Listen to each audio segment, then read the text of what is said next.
800 colonnes de près de 2 mètres de long représentent les 3959 hommes, femmes et enfants afro-américains lynchés aux États-Unis après la guerre civile et l'abolition de l'esclavage en 1865.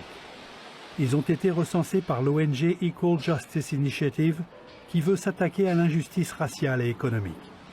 Ces lynchages ne figurent pas dans les livres d'histoire.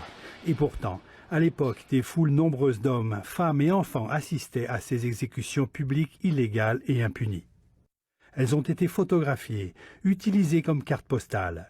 Les victimes étaient pendues ou criblées de balles, brûlées parfois, après avoir été torturées.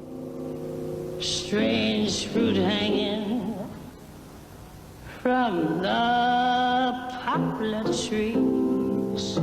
La chanteuse Billie Holiday a immortalisé cette sinistre pratique dans une mélodie célèbre, Strange Fruit. Josephine McCall avait 5 ans quand son père a été lynché dans le comté de Laurens, en Alabama, criblé de balles par un groupe de Blancs. Mon père a été tué parce qu'il était un homme d'affaires noir, prospère, dit-elle, et abandonné dans un fossé au bord de la route. Son nom se retrouve sur une des colonnes du monument de Montgomery.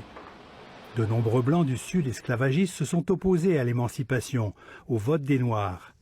Les lynchages étaient plus nombreux pendant les crises économiques. Des militants blancs en faveur des droits civils ont également été lynchés.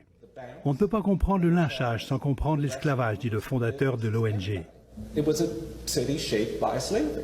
L'économie de Montgomery dépendait de l'esclavage. Les 2/3 de ses habitants étaient des esclaves. La ville était un marché d'esclaves.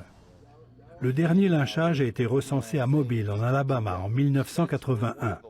McDonald a été pendu par 3 membres du Ku Klux Klan.